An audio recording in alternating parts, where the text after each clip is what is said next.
Segunda Pedro, capítulo 2. E também houve entre o povo falsos profetas, como entre vós haverá também falsos doutores, que introduzirão encobertamente heresias de perdição, e negarão o Senhor que os resgatou, trazendo sobre si mesmos repentina perdição. E muitos seguirão as suas dissoluções, pelos quais será blasfemado o caminho da verdade. E por avareza farão de vós negócio com palavras fingidas, sobre os quais já de largo tempo não será tardia a sentença, e a sua perdição não dormita. Porque, se Deus não perdoou aos anjos que pecaram, mas havendo-os lançado no inferno, entregou-os às cadeias da escuridão, ficando reservados para o juízo, e não perdoou ao mundo antigo, mas guardou a Noé, pregoeiro da justiça, com mais 7 pessoas, ao trazer o dilúvio sobre o mundo dos ímpios, e condenou à destruição as cidades de Sodoma e Gomorra, reduzindo-as a cinza, e pondo-as para exemplo aos que vivessem impiamente. E livrou o justo Ló, enfadado da vida dissoluta dos homens abomináveis, porque este justo, habitando entre eles, afligia todos os dias a sua alma justa, vendo e ouvindo sobre as suas obras injustas. Assim, sabe o Senhor livrar da tentação os piedosos e reservar os injustos para o dia do juízo, para serem castigados. Mas principalmente aqueles que, segundo a carne, andam em concupiscências de imundícia e desprezam as autoridades, atrevidos, obstinados, não receando blasfemar das dignidades. Enquanto os anjos, sendo maiores em força e poder, não pronunciam contra eles juízo blasfemo diante do Senhor.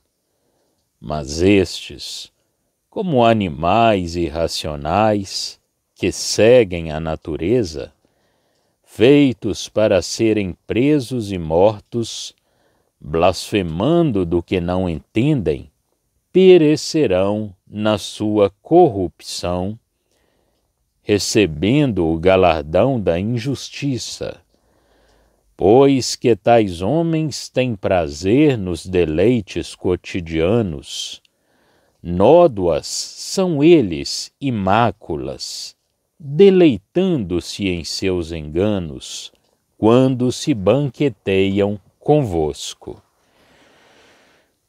Tendo os olhos cheios de adultério, e não cessando de pecar, engodando as almas inconstantes, tendo o coração exercitado na avareza, filhos de maldição, os quais, deixando o caminho direito, erraram seguindo o caminho de Balaão, filho de Beor, que amou o prêmio da injustiça. Mas teve a repreensão da sua transgressão, o mudo jumento, falando com voz humana, impediu a loucura do profeta. Estes são fontes sem água, nuvens levadas pela força do vento, para os quais a escuridão das trevas eternamente se reserva. Porque, falando coisas muito arrogantes de vaidades, engodam com as concupiscências da carne e com dissoluções aqueles que se estavam afastando dos que andam em erro, prometendo-lhes liberdade, sendo eles mesmos servos da corrupção. Porque de quem alguém é vencido, do tal faz-se também servo. Porquanto se, depois de terem escapado das corrupções do mundo, pelo conhecimento do Senhor e Salvador Jesus Cristo, forem outra vez envolvidos nela e vencidos, tornou-se-lhes o último estado pior do que o primeiro. Porque melhor lhes fora não conhecerem o caminho da justiça do que, conhecendo-o, desviarem-se do santo mandamento que lhes fora dado. Deste modo, sobreveio-lhes que por um verdadeiro provérbio se diz: o cão voltou ao seu próprio vômito e a porca lavada ao espojadouro de lama. Capítulo 3. Amados, escrevo-vos agora esta segunda carta, em ambas as quais desperto com exortação o vosso ânimo sincero, para que vos lembreis das palavras que primeiramente foram ditas pelos santos profetas e do nosso mandamento, como apóstolos do Senhor e Salvador. Sabendo primeiro isto, que nos últimos dias virão escarnecedores, andando segundo as suas próprias concupiscências, e dizendo: onde está a promessa da sua vinda? Porque desde que os pais dormiram, todas as coisas permanecem como desde o princípio da criação. Eles voluntariamente ignoram isto, que pela palavra de Deus já desde a antiguidade existiram os céus e a terra, que foi tirada da água e no meio da água subsiste. Pelas quais coisas pereceu o mundo de então, coberto com as águas do dilúvio. Mas os céus e a terra que agora existem pela mesma palavra se reservam como tesouro e se guardam para o fogo até o dia do juízo e da perdição dos homens ímpios. Mas, amados, não ignoreis uma coisa, que um dia para o Senhor é como 1000 anos, e 1000 anos como um dia.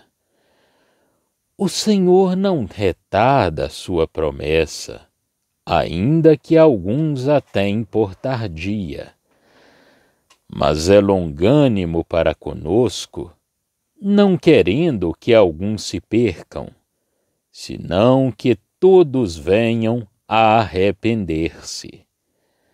Mas o dia do Senhor virá como o ladrão, de noite, no qual os céus passarão com grande estrondo e os elementos, ardendo, se desfarão, e a terra e as obras que nela há se queimarão. Havendo, pois, de perecer todas estas coisas, que pessoas vos convencerem santo trato e piedade, aguardando e apressando-vos para a vinda do dia de Deus, em que os céus em fogo se desfarão e os elementos, ardendo, se fundirão? Mas nós, segundo a sua promessa, aguardamos novos céus e nova terra, em que habita a justiça. Por isso, amados, aguardando estas coisas, procurai que dele sejais achados imaculados e irrepreensíveis em paz. E tende por salvação a longanimidade de nosso Senhor, como também o nosso amado irmão Paulo vos escreveu, segundo a sabedoria que lhe foi dada.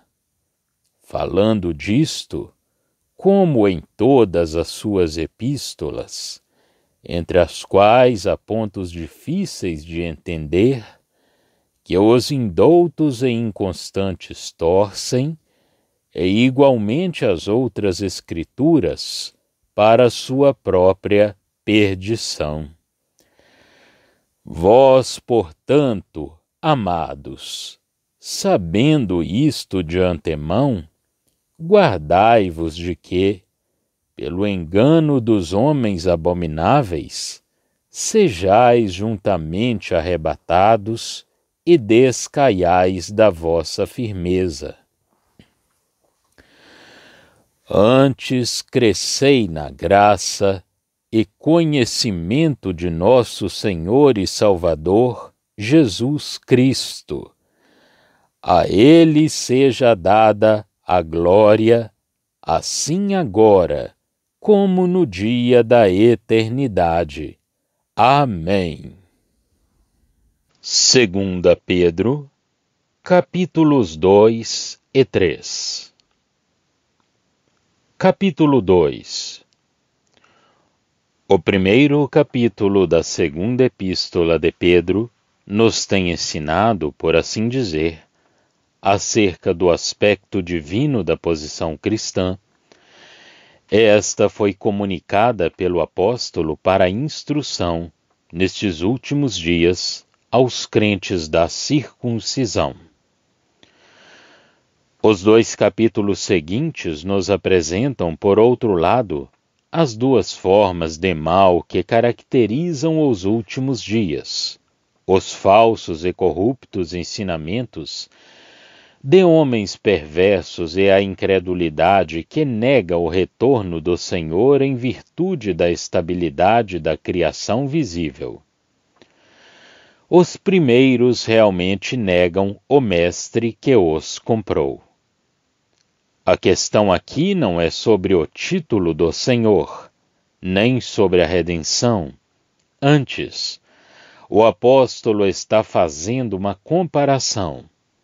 Um senhor comprou escravos no mercado, e eles o rejeitam e se escusam a obedecê-lo. Assim, haveria entre os judeus convertidos falsos mestres que negavam a autoridade de Cristo, os seus direitos sobre eles. Muitos seriam conduzidos por eles e, como levavam o nome de cristãos, o caminho da verdade seria infamado. Enquanto estes falsos mestres, efetivamente, pela sua avareza e palavras fictícias, fariam comércio dos cristãos para seu próprio proveito, considerando-os meros instrumentos. Mas a fonte da fé está sempre em Deus. O juízo sobre os tais está lavrado há muito tempo. Os exemplos dos anjos caídos, de Noé e o dilúvio, de Ló e Sodoma, provam que o Senhor sabe livrar o justo da provação e reservar os injustos para o dia de juízo. O que caracterizaria esta classe de malfeitores seria o seu desenfreado procedimento libertino. Eles satisfaziam a sua luxúria carnal e menosprezavam qualquer autoridade, de um modo que os anjos não ousariam fazer. Eles ainda se denominavam cristãos e se associavam com os cristãos em suas festas de confraternização, enganando o próprio coração, entregando-se continuamente ao mal, prometendo a outros liberdade, mas sendo eles mesmos escravos da corrupção. Enredar-se assim outra vez no mal, depois de ter escapado dele mediante o conhecimento do Senhor e Salvador, era pior do que nunca ter conhecido coisa alguma do caminho da verdade. Mas isso estava de acordo com o verdadeiro provérbio: o cão voltou ao seu próprio vômito, e a porca lavada voltou a revolver-se no lamaçal. Por isso eles eram apóstatas. Mas aqui o Espírito de Deus não salienta a apostasia tanto como o mal, porque o governo de Deus ainda em Judas, sim, a apostasia é a coisa proeminente. Pedro nos fala que os anjos pecaram. Judas, que eles não guardaram o seu estado original. Mas Deus julgará o perverso. Capítulo 3. O último capítulo, como dissemos, aborda o materialismo.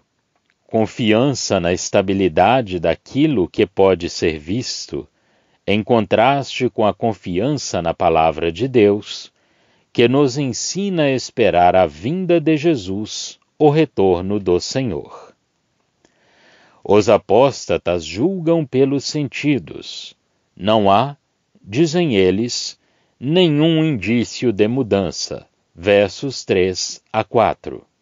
E este não é o caso. Aos olhos do homem, de fato, é verdadeiro que não há nenhum indício. Mas estes incrédulos eram obstinadamente ignorantes do fato de que o mundo já tinha sido julgado uma vez, que a água da qual a terra veio a existir pela poderosa palavra de Deus, por um momento a destruiu novamente, perecendo todos, com exceção daqueles que Deus preservou na arca. E, pela mesma palavra, os céus e a terra que agora existem estão reservados para o dia do juízo e destruição dos homens ímpios. Versos 5 a 7.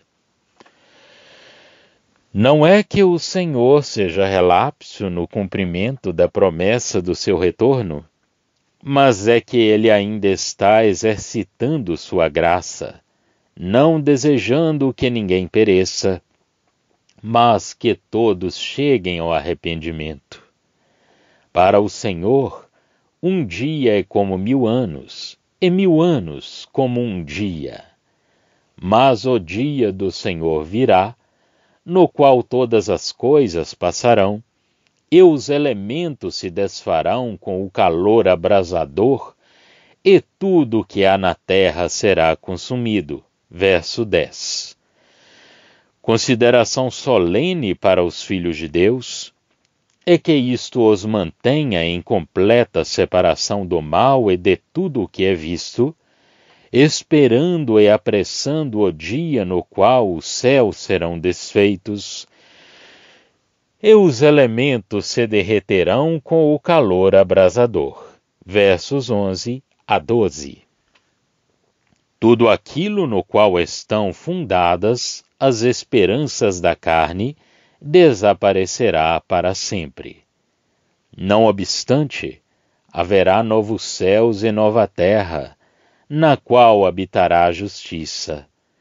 Não é dito aqui reinará, que seriam os 1000 anos do domínio do Senhor, mas sim o estado eterno, no qual o governo, que colocou todas as coisas em ordem, terminará. E bênçãos sem medidas fluirão de Deus. O reino será entregue a Deus, o Pai. Pedro discorre assim sobre os caminhos de Deus em governo, chegando até o estado eterno, no qual a promessa será finalmente consumada. O próprio milênio seria a restituição da qual os profetas haviam falado, e moralmente, os céus e a terra estarão então mudados devido ao aprisionamento de Satanás e ao reinado de Cristo. Jerusalém será convertida em alegria e o seu povo em júbilo. Isaías 65, 17 a 18. Os céus serão, de fato, completamente purificados em poder e nunca mais profanados por Satanás.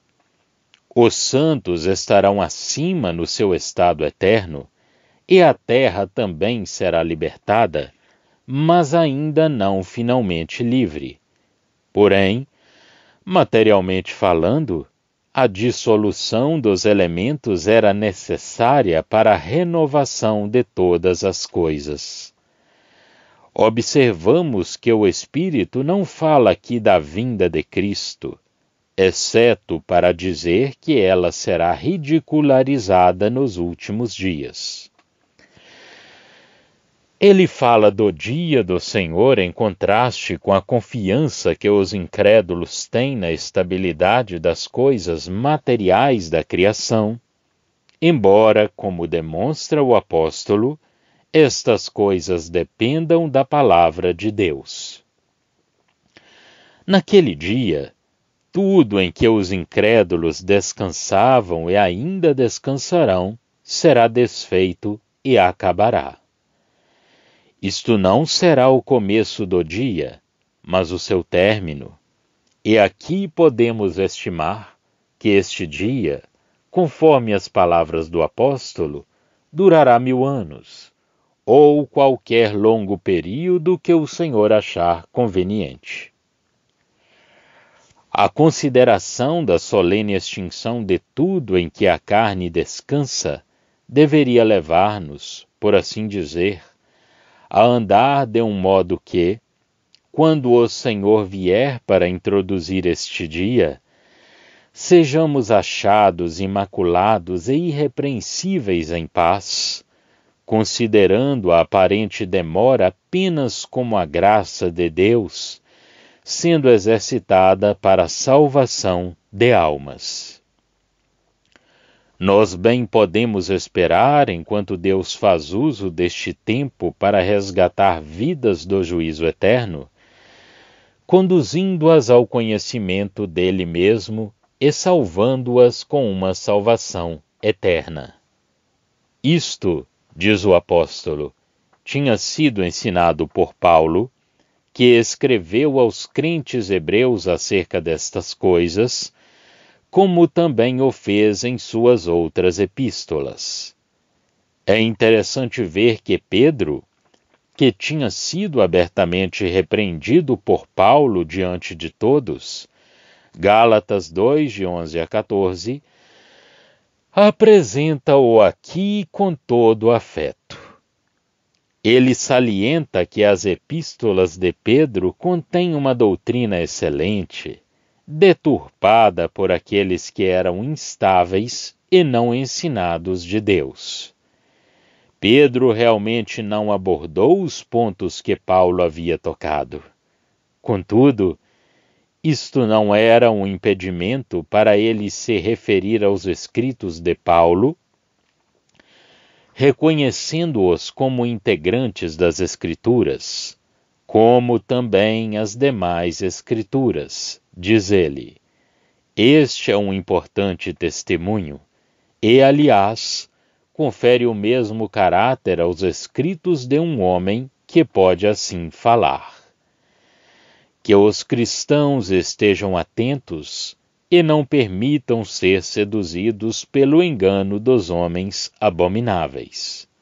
Antes, que se esforcem por crescer na graça e no conhecimento de nosso Senhor e Salvador Jesus Cristo.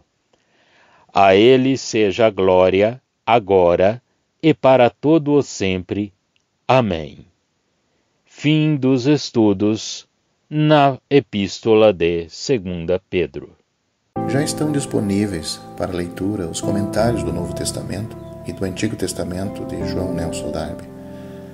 Estão nos formatos de livro, e-book, também aplicativo para o celular Android. Visite o nosso site www.palavrasdoevangelho.com.